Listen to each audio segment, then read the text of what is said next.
দেখছেন সবার খবর, সবার নজর, বার্তা এক নজর। রাস্তায় আলু ফেলে পথ অবরোধ বিজেপির, মাঠে আলুর দাম নেই। প্রতিবাদে আরামবাগ ডানকুনি ২ নম্বর রাজ্য সড়কে পথ অবরোধ করে বিক্ষোভ বিজেপির। পুরসুরা মোড়ে বিধায়ক বিমান ঘোষের নেতৃত্বে রাস্তায় আলু ঠেলে আগুন জ্বালিয়ে দীর্ঘক্ষণ পথ অবরোধ করেন। ভোটের আগে চাষিদের কাছে টানতে এবার চাষিদের ফসলের ন্যায্য মূল্যের দাবিতে পুরসুরার বিজেপি বিধায়ক বিমান ঘোষের নেতৃত্বে পথ অবরোধ। অভিযোগ, 200 থেকে 250 টাকা বস্তা হিসেবে গ্রামের গরিব চাষিরা তাদের উৎপাদিত ফসল বিক্রি করতে বাধ্য হচ্ছেন। বিঘা প্রতি 30 থেকে 32 হাজার টাকা খরচ করে সর্বশান্ত, খরচের টাকাটুকুও ফসল বিক্রি করে উঠছে না। তাই চাষিদের নিয়ে এবারে পথ অবরোধে নামছেন বিধায়ক। আলু চাষ করেছে, তার দাম নেই। এখন আমরা চাইছি যাতে 700 টাকা বস্তা হোক। 700 টাকা আলুর বস্তা না হলে কোনো লাভ থাকবে না। আর সামনে থেকে যে মানুষের যা অবস্থা হবে, সেই জন্যে আমরা চাইছি যে 700 টাকা করে বস্তা হোক আলুর দাম। রাজ্যের বাইরে আলু তো যাচ্ছে না। না, এরা তো দিদিমণিই বন্ধ করে দিয়েছে বাইরে যাওয়ার জন্যে। অর্ডারগুলো যাতে খুলে দেয়, সেই জন্য আমরা মমতা ব্যানার্জিকে সবাই মিলে অনুরোধ করছি। আর যদি না বর্ডার যদি না সিল না খোলে, তাহলে মুখ্যমন্ত্রী পদত্যাগ করতে হবে। এই দাবিতে আমরা রাস্তায় নেমেছি। আপনাদের এই যে আলুর চাষ করলেন 1 বিঘে জমিতে, এবারে কি দেখছেন? লাভের মুখ? লাভ নয়, লস। 20,000-25,000 টাকা বিঘেতে আমরা দাম পাচ্ছি, তাহলে আমাদের সবই লস। আর 35,000 থেকে 40,000 টাকা খরচা আছে বিঘে। আমার নাম অজিত ভূমি। আলুর দাম কি পাচ্ছেন?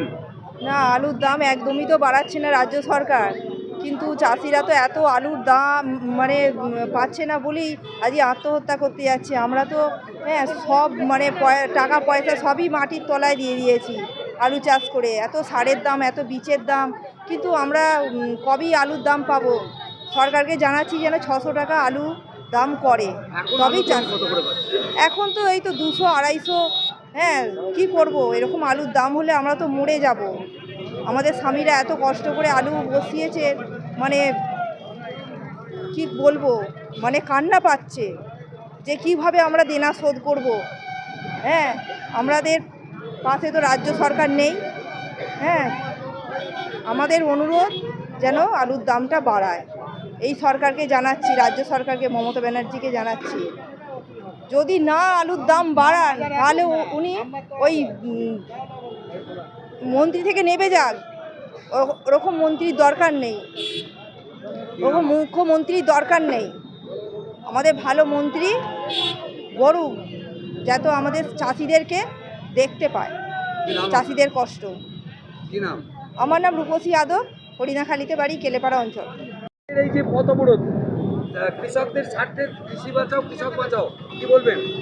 দেখুন, চাষিরা যখন চাষ করতে যায় তখন সারের দাম, আলু বীজের দাম কড়া দামে কিনতে হয়। কেননা তৃণমূল কংগ্রেসের মাথায় হাত দেওয়া কিছু দালাল, তারা কালোবাজারি করে এই দামগুলো বৃদ্ধি করে। সুতরাং চাষিরা চড়া দামে কেনে।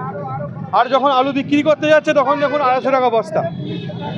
তো এই দ্বিচারিতা, চাষিরা যাতে আলুর দাম পায়, বর্ডার যাতে তাদের খুলে দিতে হয়, তারই প্রতিবাদে আমরা 1 কিলোমিটার মিছিল করে এসে পুরসুরা মোড়ে প্রতীকে একটা পথ অবরোধ করেছি। তো এই পথ অবরোধ সাময়িকভাবে, যদি আলুর দাম বৃদ্ধি না হয়, চাষিরা যদি আলুর দাম না পায়, আগামী দিনে আমরা পুরোপুরিভাবে রাস্তা অবরোধ করে দেবো। সমবায়ের মাধ্যমে রাজ্য সরকার বলছে আলু কেনা হবে। এসব নাটকবাজি ছেড়ে দিন, এসব নাটক অনেক দেখেছি। আলুর